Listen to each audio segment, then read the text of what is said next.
ഇങ്ങനെയുണ്ട് ഈ സങ്കീർത്തനമൊക്കെ പാടിയിട്ട് ഇതൊരു അതേ പാടി പാടി ശീലിക്കണം. നമ്മളിപ്പോ ജെറുസലേമിലാണെന്ന് വിചാരിച്ചാൽ മതി.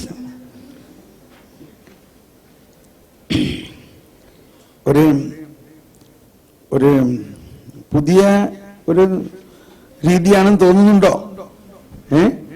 പുതിയത് വേണോ പഴയത് വേണോ? നമ്മൾ കേട്ടു പുതിയത് വേണം, പക്ഷേ പഴയത് കുടിച്ച് പരിചയമുള്ളത് കൊണ്ട് അത് തന്നെ മതി എന്നുള്ള ഒരു സ്ട്രെസ് നമ്മുടെ അകത്ത് ഇങ്ങനെ ഉണ്ടായിക്കൊണ്ടിരിക്കും. അതിന്റെ മധ്യത്തിലാണ് നമ്മളിങ്ങനെ സാവധാനം നുഴഞ്ഞു കയറാൻ ശ്രമിക്കുകയാണ്. 3 ദിവസമേ ഉള്ളൂ.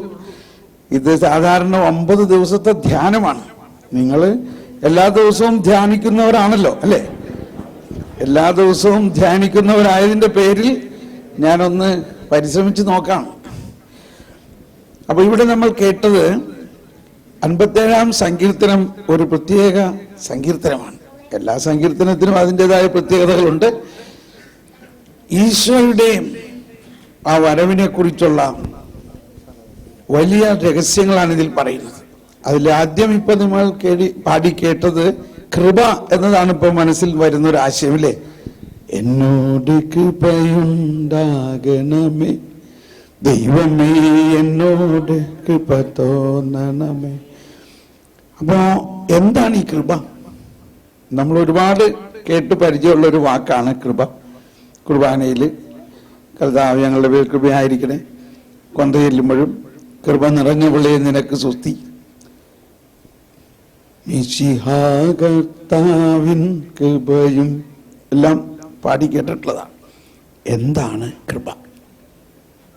ചോദിക്കുന്നതിന് വിരോധമൊന്നുമില്ലല്ലോ. ഇങ്ങനെ ചോദ്യങ്ങളിലൂടെയാണ് നമ്മളിത് നമ്മുടെ ബുദ്ധിയിലും കൂടി പ്രവേശിക്കുന്നത്. ഇപ്പൊ നിങ്ങൾ ചിന്തിക്കാൻ തുടങ്ങിയില്ലേ? അതിനാണ് ധ്യാനം എന്ന് പറയണേ. ഒന്ന് ചിന്തിച്ചേ, എന്താണ് കൃപ? അങ്ങനെയൊന്നും വിചാരിച്ചിട്ടല്ല, ചെറുപ്പം മുതലേ പഠിച്ചു കൃപ കൃപ കൃപ തരണേ. എന്താണത്? ആരെങ്കിലും അതിനൊരു നിർവചനം പറയാനൊന്ന് ശ്രമിച്ചോളൂ. എന്താണ് കൃപ?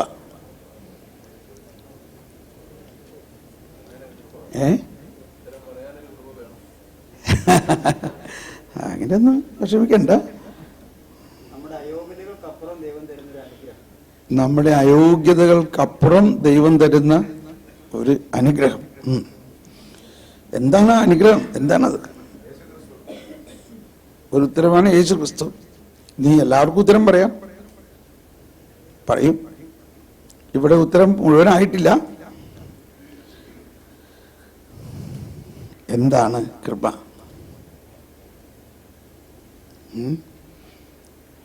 എന്താണ് കൃപ എന്ന് അറിഞ്ഞൂടെ?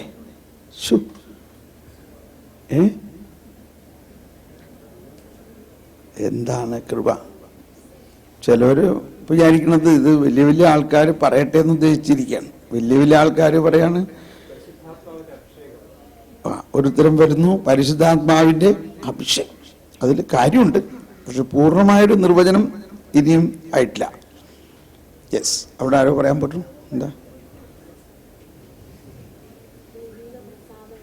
ദൈവിക പ്രസാദപരം, അതും കാര്യമുണ്ട്.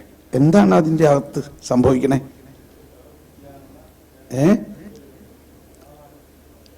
ഒന്ന് ഉച്ചത്തിൽ പറഞ്ഞേ. ഒരു പ്രവൃത്തി ചെയ്യാനുള്ള ദൈവം കൊടുക്കുന്ന കഴിവ്.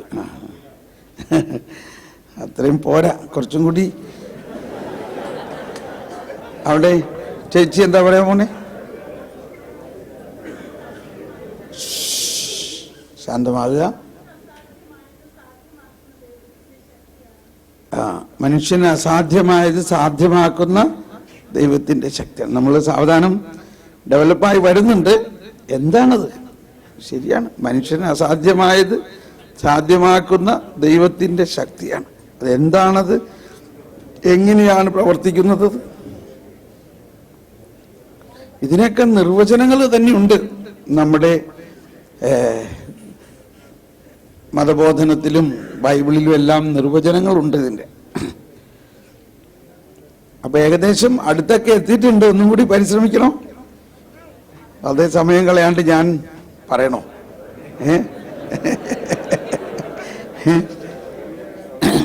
ഓക്കെ, നമ്മൾക്ക് അധികം സമയമില്ലാത്തതൊരു വിഷയമാണ് എന്ന് ഞാൻ പറയാം, ഇല്ലേ? ഞാൻ പറയട്ടെ. അതിന് കുറച്ച് ഒരു എക്സർസൈസ് ഒക്കെ ചെയ്യണം. ഒരു വലതുകരം ഇങ്ങനെ ഉയർത്തുക, വലതുകരം. ഓക്കെ, ഇടതുകരം പകുതി ഉയർത്തുക, പകുതി.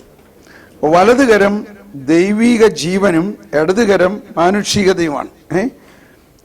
ഈ കൃപ എന്നത് ദൈവികത മാനുഷികതയിൽ ലയിക്കുന്നതാണ്. എന്താണത്? ഒന്നുകൂടി എല്ലാവരും ഇതിങ്ങനെ ആക്ഷൻ എടുക്കണം. Okay, action. ദൈവികത മാനുഷികതയിൽ ലയിക്കുന്നതിനെ കൃപ എന്ന് പറയുന്നു. കേട്ടോ, കണ്ടോ കണ്ടോ കണ്ടോ കണ്ടോ കണ്ടോ, അങ്ങനെ ലയിക്കണം. വിടരുത്, വിടരുത്, വിടല്ലേ, വിടല്ലേ. ഇനി എന്ത് സംഭവിക്കും? ഇപ്പൊ എന്ത് സംഭവിക്കുന്നു? മാനുഷികത, മാനുഷികത എന്ത് സംഭവിക്കുന്നു? ദൈവീകരിക്കപ്പെടുന്നു. മനുഷ്യൻ ദൈവത്തെ പോലെ ആവുന്നു. അപ്പൊ എന്താണ് കൃപ? വീണ്ടും കരമുയർത്തി, എല്ലാവരും കരമുയർത്തു. ഇത് ഉച്ചയ്ക്ക് സമയമാണ്. ഉറക്കത്തിൽ വീഴാതെ ശ്രദ്ധിക്കുന്നതും എൻ്റെ ഒരു കടമയാണ്. ഓക്കെ, ദൈവികത, ദൈവികത മാനുഷികതയിൽ ലയിക്കുന്നതിന് കൃപ എന്ന് പറയുന്നു. ഇപ്പോൾ എന്ത് സംഭവിക്കുന്നു? മാനുഷികത ദൈവതയാണ്. Praise the Lord. അപ്പോൾ നിർവചനം ഇതാണ്: grace is the participation of divine nature into human nature, അല്ലെങ്കിൽ divine life into human life.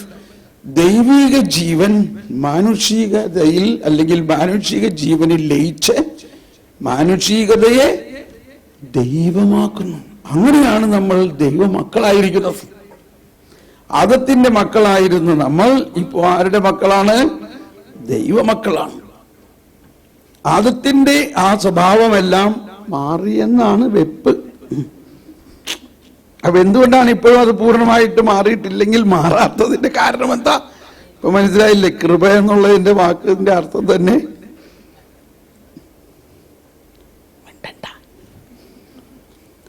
അപ്പോൾ ഈ സാരാംശമാണ് നമ്മുടെ ആത്മീയതയുടെ വലിയൊരു രഹസ്യമാണ് കൃപ. അപ്പം ഇസ്രായേൽ ജനം അവരുടെ പാപം മൂലം അവരുടെ ജീവൻ അങ്ങ് നുറുങ്ങിപ്പോവുകയാണ്. പക്ഷെ അവർക്കൊരു കാര്യം മനസ്സിലായി. 57-ാം സങ്കീർത്തനത്തിലെ ആദ്യത്തെ 11 പാടിയേ. ഒരു കൊടുങ്കാറ്റ് പോലെയാണ്.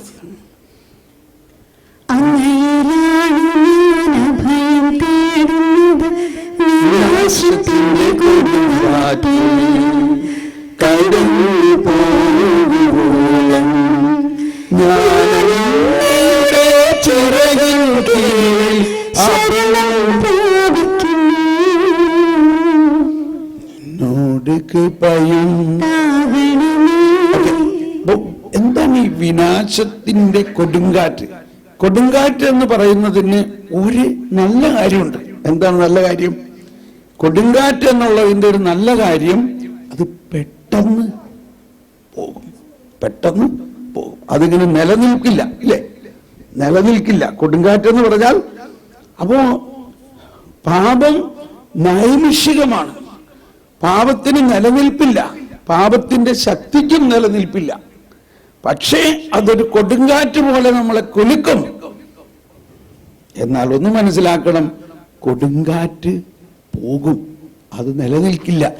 അതുകൊണ്ട് അത് വിനാശത്തിന്റെ കൊടുങ്കാറ്റ് കടന്നു പോകുവോളം ഞാനങ്ങയുടെ ചിറകിൻ കീഴിൽ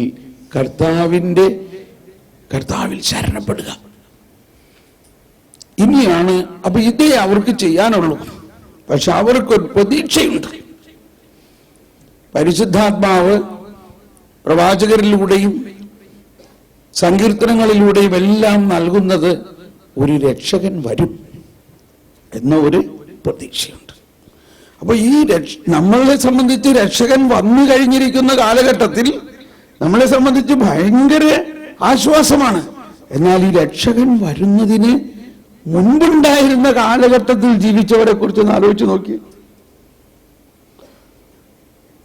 അവർക്ക് പാപം മൂലമുള്ള വിനാശം അവരെ നുറുക്കുമ്പോൾ അതിൽ നിന്ന് രക്ഷപ്പെടാൻ യാതൊരു വഴിയും അവർക്കില്ല. പക്ഷേ ഒരു പ്രതീക്ഷ ഉണ്ട്. അത്യുന്നതനായ ദൈവത്തെ ഞാൻ വിളിച്ചപേക്ഷിക്കുന്നു, എനിക്ക് വേണ്ടി എല്ലാം ചെയ്തു തരുന്ന ദൈവത്തെ തന്നെ. ഇനിയാണ് കൃപയുടെ വരവ്. സ്വർഗ്ഗത്തിൽ നിന്ന് സഹായമായ കണ്ടോ, ചവിട്ടി മെതിക്കുന്നവര് അവിടം ലജ്ജിപ്പിക്കും. അപ്പോൾ നമ്മെ ചവിട്ടി മെതിക്കുന്ന ആ പാപത്തെ ഉന്മൂലനം ചെയ്യുന്നത് ആ മനുഷ്യന്റെ ശക്തിയിലൂടെ അല്ല, അവിടുന്ന് സ്വർഗത്തിൽ നിന്ന് ഒരു സഹായം അയച്ചാൽ മാത്രമേ ഇത് സാധിക്കുള്ളൂ. അതാണ് കർത്താവ് ഈശോ മിശിഹാവെന്നപ്പോ പറയുന്നത്, ഞാനാണ് സ്വർഗത്തിൽ നിന്ന് ഇറങ്ങി വന്ന സഹായം. ഈ സഹായം ജീവന്റെ അപ്പമാണ്. ഇത് ഭക്ഷിക്കുന്നവർ ഇനി ഒരിക്കലും മരിക്കുകയില്ല. അവർക്ക് ഈ പാപം അവരെ ഒന്നും ചെയ്യാൻ പറ്റില്ല. ഈ അർത്ഥത്തിൽ ഒന്നും കൂടി പാടിയേ. അവിടുന്ന് സ്വർഗത്തിൽ നിന്ന് സഹായമയച്ചെന്നെ രക്ഷിക്കും, എന്നെ ചവിട്ടി മെതിക്കുന്നവരെ അവിടുന്ന് ലജ്ജിപ്പിക്കും. ദൈവം തന്റെ കാരുണ്യവും വിശ്വസ്തതയുമയക്കും. ഇനി ഒന്ന് എഴുന്നേറ്റ് നിന്നിട്ട് നമുക്ക് ഇനി ഒന്ന് പാടാം. ഇനി എഴുന്നേറ്റ് നിന്ന് കടലാസെല്ലാം മാറ്റി വെച്ച്, അല്ലെങ്കിൽ കടലാസ് നോക്കി ഒന്ന് പാടി അതിന്റെ ആദ്യത്തെ 2 സ്റ്റാൻസ് ഒന്ന് പാടി ആത്മാർത്ഥമായിട്ട് പ്രാർത്ഥനാപൂർവ്വം പാടുക. ഈ കൃപ നമ്മളെ സംബന്ധിച്ച് വന്നു കഴിഞ്ഞിരിക്കുന്നു. നമ്മൾ ഈ കൃപയിൽ മുങ്ങി കുളിക്കുന്നവരാണ്. അതാണ്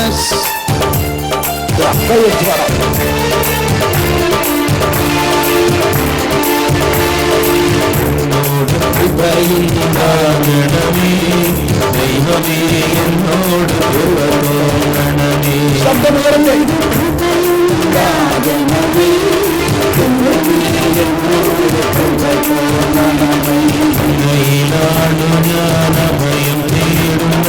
വിനാശത്തിന്റെ കൊടുങ്കാറ്റ്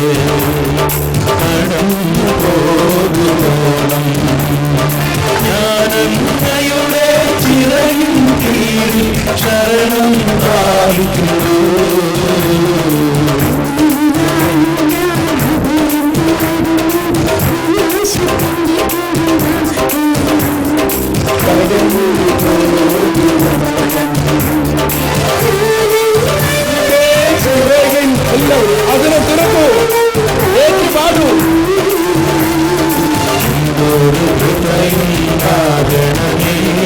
ദൈവമേ എന്നോട് കൃപ തോന്നണമേ.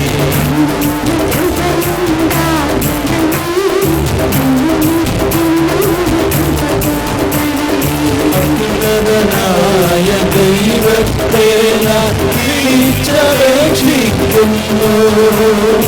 എനിക്ക് വേണ്ടി എല്ലാം ചെയ്തു തരുന്ന ദൈവത്തെ തന്നെ. അത്യുന്നതനായ ദൈവത്തെ ദാഹത്തോട് എല്ലാം എല്ലാം ദൈവത്തെ തന്നെ. അവിടുന്ന് സ്വർഗത്തിൽ നിന്ന് സഹായമായി എന്നെ രക്ഷിക്കും. എന്നെ ചവിട്ടി ഭരിക്കുന്നവരെ അവിടുന്ന് രക്ഷിക്കും.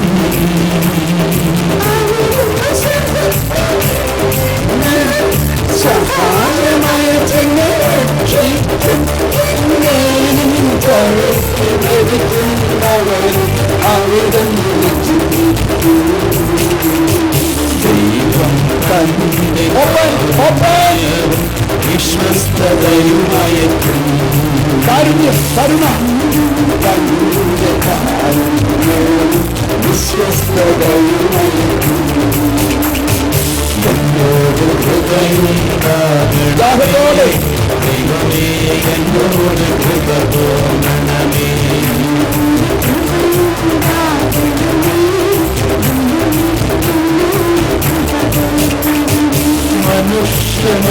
മനുഷ്യമുൾക്കരാത്തിയുടെ വീഴുന്ന സിംഹങ്ങളുടെ നടുവിലാണ് ഞാൻ. പാപത്തിന്റെ അവസ്ഥയുടെ കുന്തങ്ങളും നഷ്ടങ്ങളുമാണ്.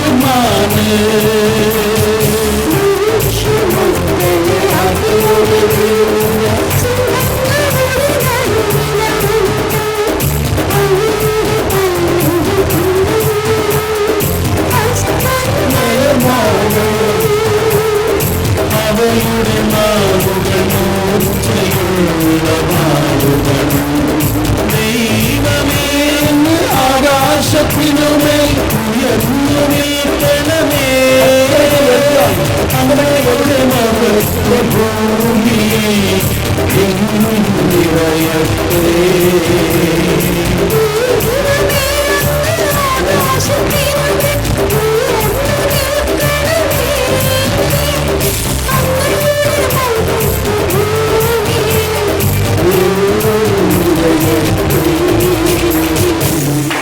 സമയം ഇല്ലാത്തത് കൊണ്ട് ചുരുക്കുകയാണ്.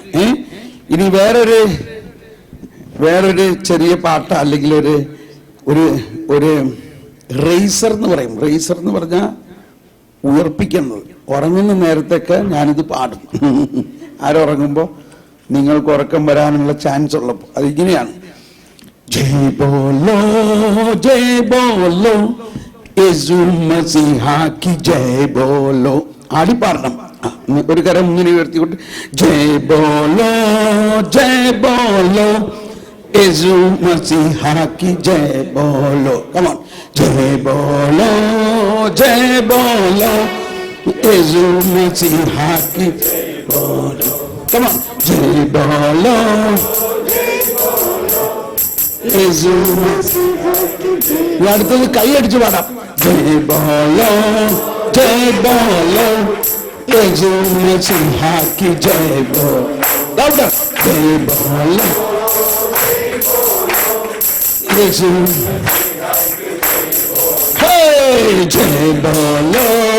जय बोलो यीशु मसीहा की जय बोल. Come on. जय बोलो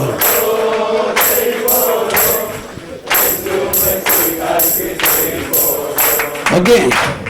ഇനി ജയ് വിളിക്കണം. ജയ് വിളിക്കാൻ അറിയാമോ? സിന്ദാബാദ് ജയ്യൊക്കെ വിളിച്ച് പരിചയമുണ്ടോ? നിങ്ങളുടെ ശബ്ദത്തിന് എത്രത്തോളം ഉച്ചത്തിൽ ഉയർത്താൻ പറ്റുമോ എന്നുള്ള ഒരു പരീക്ഷണം കൂടിയാണ്. ആദ്യമേ ശബ്ദം. അപ്പൊ ആ ശബ്ദം ദൈവം നമുക്ക് തന്നു. ഈ ശബ്ദം ഒന്ന് എത്രത്തോളം ഉണ്ടെന്ന് നോക്കട്ടോ. നോക്കാം. ഓക്കെ. ബോലോ പ്രഭു യേശു ക്രിസ്തു കീ. പോരാ പകുതി പോലും ഇത്രയും ചളങ്ങിയ ശബ്ദമാണോ നിങ്ങളുടെ? ഇവരാരും ഒന്നും ഒച്ച കേട്ടുപോയിട്ടില്ല. അപ്പോ മുഴുവനങ്ങ് ശബ്ദം കർത്താവിനും കൊടുക്ക്. ആ ഹൃദയമങ്ങ് കർത്താവിലേക്ക് ഉയർത്തുക എന്നൊക്കെ പറഞ്ഞതിന്റെ ഒരു ശൈലിയാണത്. റെഡി? ഒന്നുകൂടി. ബോലോ പ്രഭു യേശു ക്രിസ്തു കീ. Very good. Praise the lord. എന്നാ ഒത്തിരി കൂടെ ഒന്ന് പരിശ്രമിച്ച് നോക്കിയേ, കുറച്ചുകൂടി. ഓക്കെ.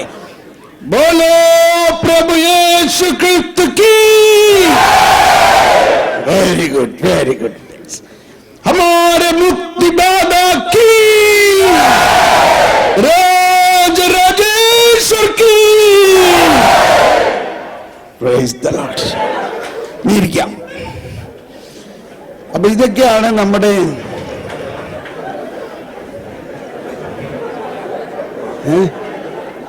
എങ്ങനെയുണ്ട്? ഇനി ഉറങ്ങോ? നോക്കട്ടെ ഉറങ്ങുന്നു. ഇപ്പൊ രാവിലെ മുതൽ ഇത്രയും സമയം വരെ ക്ലാസ്സൊന്നും നടന്നില്ല അല്ലേ? എന്താ ചെയ്യപ്പ? നിങ്ങളൊക്കെ കുറേയും കൂടി ദാഹം വേണമെന്നാ തോന്നണേ. ദാഹിക്കുന്നവർ പക്ഷെ എങ്കിലും എന്തെങ്കിലും ഒരു പുതിയ ആശയം വരുന്നതായിട്ട് തോന്നുന്നുണ്ടോ? ഇത്രയും കേട്ടതിൽ എന്തെങ്കിലും പുതിയ ആശയം നിങ്ങൾക്ക് കിട്ടിയെങ്കിൽ അതൊന്ന് അടുത്ത ആളോടൊന്ന് പറഞ്ഞു നോക്കിയൊന്ന്. അടുത്ത ആളോട്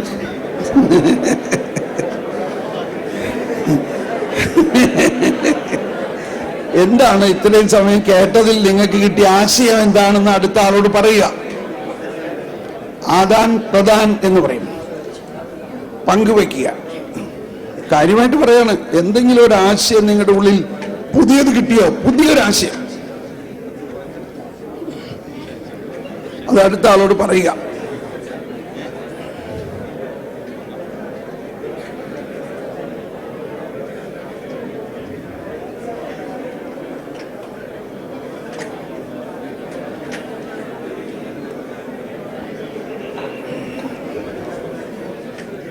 സംസാരിക്കാൻ പറ്റിയ അവസരമായി അല്ലേ? പറഞ്ഞു കഴിഞ്ഞോ?